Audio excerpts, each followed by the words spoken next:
والسلام عليك يا رسول الله على آلك وأصحابك يا حبيب الله الصلاة والسلام عليك يا نبي الله وعلى آلك وأصحابك يا نور الله۔ درود پاک پڑھنے کے بے شمار فضائل و برکات ہیں۔ سرکار دو عالم صلی اللہ تعالی علیہ وسلم کا فرمان عالی شان ہے کہ جو کوئی شخص جمعہ کے دن 200 بار درود پاک پڑھے اس کے 200 برس کے گناہ معاف کر دیے جاتے ہیں۔ سبحان اللہ۔ علماء فرماتے ہیں کہ جمعہ کے دن اگر کوئی ایک نیکی کرے تو اسے 70 نیکیوں کا ثواب ملتا۔ ہمیں اس دن تلاش کر کے نیکیاں کرنی چاہیے، درود پاک پڑھیں، تلاوت قرآن کریں، ہو سکے تو جمعہ کے دن سورہ یاسین پڑھیں۔ صلو علی الحبیب صلی اللہ تعالی علی محمد صلی اللہ علیہ وسلم۔ نبی پاک صلی اللہ تعالی علیہ وسلم کا فرمان ہے جس کا مضمون ہے کہ مرنے کے بعد بندے کا اعمال نامہ منقطع ہو جاتا ہے، ڈسکنیکٹ ہو جاتا ہے۔ ہم مر جائیں گے، اب نیکیاں نہیں کر سکیں گے، مرنے کے بعد ایک بار سبحان اللہ کہنے کا موقع بھی نہیں ملے گا، مگر فرمایا 3 باتوں کے علاوہ 3 چیزیں جاری رہتی ہیں مرنے کے بعد بھی۔ نمبر 1، علم بندہ چھوڑ کر جائے، حدیث پاک کا مضمون ہے جو باقی رہے لوگ اس سے نفع اٹھاتے رہیں، تو علماء کتابیں لکھ کر جاتے ہیں، طلباء چھوڑ کر جاتے ہیں، پھر پیچھے علم چلتا رہتا ہے اور ان کو قبر میں ثواب کا تحفہ ملتا ہے۔ دوسرا فرمایا صدقہ جاریہ، بندہ زندگی میں کوئی ایسا کام کر جائے، صدقہ جاریہ والے مسجد بنا دی، مدرسہ بنا دیا، کنواں کھدوا دیا، درخت لگا دیا، بہت سارے ایسے کام ہیں جو جاری رہتے ہیں، تو بندہ دنیا سے چلا جائے گا، وہ نیکی چلتی رہے گی، اسے قبر میں ثواب ملتا رہے گا۔ تیسری بات نبی پاک علیہ السلام نے فرمائی وہ یہ ہے کہ جب نیک اولاد ہو اور وہ مرنے کے بعد والدین کے لیے دعائے مغفرت کرے، ایصال ثواب کرے، تو مرنے کے بعد والد کو یا اس کی والدہ کو قبر میں اس کا ثواب ملتا ہے۔ سبحان اللہ۔ پھر اولاد حافظ قرآن ہو، اللہ اکبر۔ حفظ قرآن کے فضائل اس قدر بیان ہوئے، احادیث کا مضمون ہے کہ جو حافظ قرآن ہوتا ہے نا، وہ حافظ قرآن جس نے قرآن کو یاد کیا، اس کے حلال کو حلال جانا، اس کے حرام کو حرام جانا، بروز قیامت وہ اپنے گھر والوں میں سے ایسے 10 لوگوں کی شفاعت کرے گا جن پر گناہوں کی وجہ سے جہنم واجب ہو چکا تھا، اتنے گناہ ہو گئے تھے کہ جہنمی بن گئے تھے، مگر حافظ قرآن ایسے 10 لوگوں کو گویا جہنم سے نکال کر جنت میں لے جائے گا۔ قیامت کے دن جنہوں نے قرآن حفظ کیا ہوگا، قرآن پڑھا ہوگا، ان کے والدین کو جنتی لباس پہنایا جائے گا، جنت کا تاج پہنایا جائے گا۔ وہ پوچھیں گے یا اللہ یہ عزت، یہ اکرام کس وجہ سے؟ فرمایا جائے گا تمہاری اولاد کے قرآن کو تھامنے کی وجہ سے۔ اپنے بچوں کو عالم بنائیں، اپنے بچوں کو حافظ قرآن بنائیں۔ نبی پاک علیہ السلام کا فرمان عالی شان ہے جو شخص اپنے بیٹے کو ناظرہ قرآن کریم سکھائے اس کے سب اگلے پچھلے گناہ بخش دیے جاتے ہیں، اور جس نے اپنے بچے کو بغیر دیکھے پڑھنا سکھایا تو اللہ تعالیٰ اس باپ کو 14ویں رات کے چاند کی مانند اٹھائے گا اور اس کے بیٹے سے کہا جائے گا پڑھ، جب بھی وہ ایک آیت پڑھے گا اللہ تعالیٰ اس کے باپ کا ایک درجہ بلند فرما دے گا، یہاں تک کہ وہ پورا قرآن پاک ختم کر لے۔ سبحان اللہ۔ بچے کو قرآن سکھانا کس قدر فضیلت کا باعث ہے۔ آج نارملی ہم یونیورسٹیز، کالجز اور دنیا بھر کی تعلیم سکھانے کی فکر تو کرتے ہیں، اے میرے میٹھے اسلامی بھائیوں، کیا اپنے بچوں کو قرآن پڑھانے کی ہمیں فکر ہے؟ دنیا بھر میں جہاں کہیں ہیں دعوت اسلامی کے مدنی ماحول میں قرآن پاک سیکھنے سکھانے کا بڑا زبردست طریقہ موجود ہے، سسٹم موجود ہے۔ خود بھی قرآن پڑھیے اور اپنے بچوں کو بھی قرآن پاک کی تعلیم دیجیے۔ اللہ تعالی ہم سب کے دلوں کو نور قرآن سے منور فرمائے۔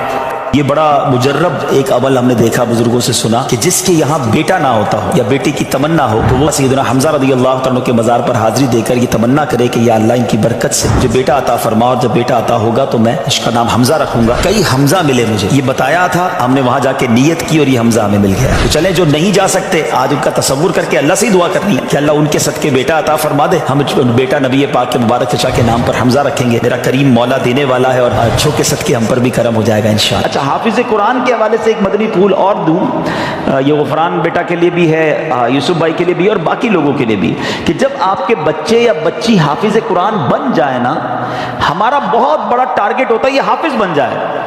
میرے حساب سے حافظ بنانا آسان ہے، حافظ برقرار رکھنا مشکل ہے۔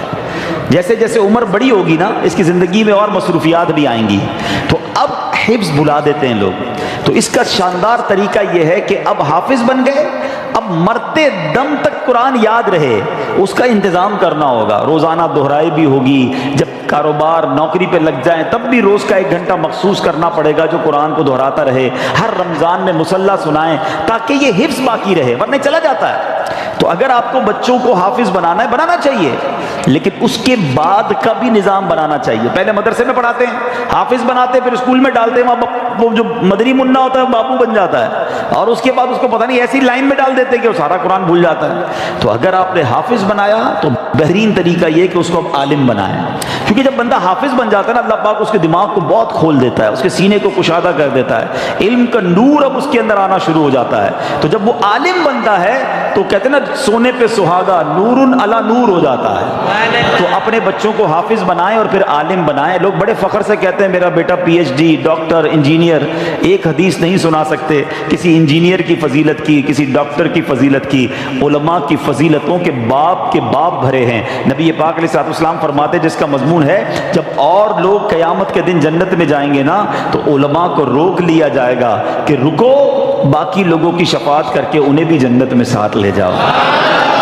علماء کہتے ہیں جو عابد ہوتا ہے نا، عبادت کرنے والا، نماز پڑھنے والا، نیکی کرنے والا، وہ تیراک کی طرح ہوتا ہے جو تیرتے تیرتے دریا پار کرتا ہے، تھک بھی جاتا ہے، مگر جو عالم ہوتا ہے نا وہ کشتی کی مانند ہوتا ہے، لوگ اس میں سوار ہوتے ہیں وہ سبھی کو پار لگا دیتا ہے۔ تو اب لوگ آپس میں باتیں کرتے ہیں کہ یار خاندان میں ایک ڈاکٹر ہونا چاہیے، خاندان میں ایک وکیل ہونا چاہیے، جناب خاندان میں ایک عالم ہونا چاہیے، اللہ وہ دن دکھائے کہ خاندان میں ایک مفتی ہونا چاہیے، ایک حافظ قرآن ہونا چاہیے۔ ایسے بچے بناؤ تو انشاءاللہ یہ مرنے کے بعد آپ کے لیے صدقہ جاریہ کا باعث بنیں گے۔ آج بچوں پہ توجہ نہیں دیتے ماں باپ، بعد میں سر پکڑ کے روتے بھی ہیں بچہ نشے میں چلا گیا، غلط صحبت میں چلا گیا۔ آپ کو چاہیے تھا کہ آپ اس کی ایسی تربیت کرتے، اچھا مدنی ماحول آپ کے سامنے دعوت اسلامی کا ہے جہاں بچوں کی تربیت کا انتظام بھی موجود ہے، بچیوں کی تربیت کا انتظام بھی ہے، والد کی تربیت کا انتظام بھی ہے، والدہ کی تربیت کا انتظام بھی ہے۔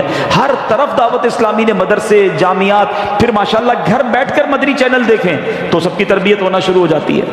تو یہ سوچ لینا آپ کہ ہمارے مرنے کے بعد ہماری اولاد اگر نیک ہوئی نا تو وہ کام آئے گی۔ وہ روایت سنی نا آپ نے کہ حضرت عیسیٰ علیہ السلام ایک بار ایک قبر کے پاس سے گزرے، اس قبر پر عذاب ہو رہا تھا، تھوڑے عرصے بعد واپس آئے، اسی قبر کے پاس سے گزرے تو اس میں انوار و تجلیات کی بارش۔ آپ نے کہا یا اللہ پہلے عذاب ہو رہا تھا اب رحمتیں برس رہی ہیں، یہ سب کیسے ہوا؟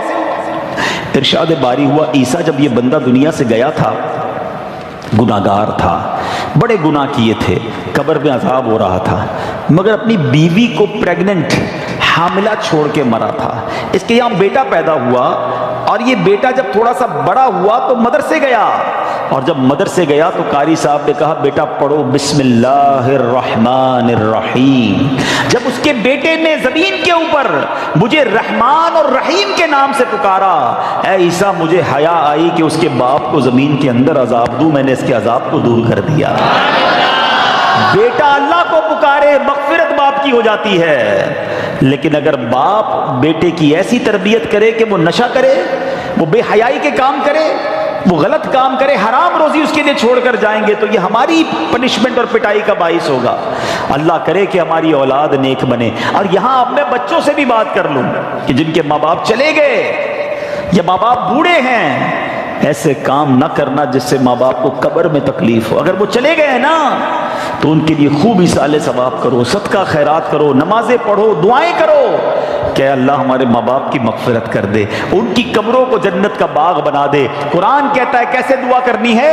رب ارحمہما کما ربیانی صغیرا، اے اللہ ہمارے ماں باپ پر ایسے رحمت کر جیسے بچپن میں انہوں نے ہم پر رحمت کی، ہمیں تکلیف نہیں آنے دی، اپنے دامن میں چھپا لیتے تھے۔ اے اللہ اب قبر میں ہمارے ماں باپ تیری رحمت کے حوالے ہیں، اب تو اپنی رحمت کی چادر میں چھپا لے، میرے مولا ان کے گناہ معاف فرما اور ان کی قبروں کو جنت کا باغ بنا دے۔ تو بہرحال میں ایک بار پھر مبارکباد پیش کرتا ہوں اور باقی لوگوں کو بھی یہ درس دوں گا کہ اپنے بچوں کو دعوت اسلامی کے مدرسوں میں بھیجیں، جامعات میں بھیجیں، بچے عالم بن گئے، حافظ بن گئے، قرآن پڑھنے والے بن گئے۔ یاد رکھنا میرے آپ کے مرنے کے بعد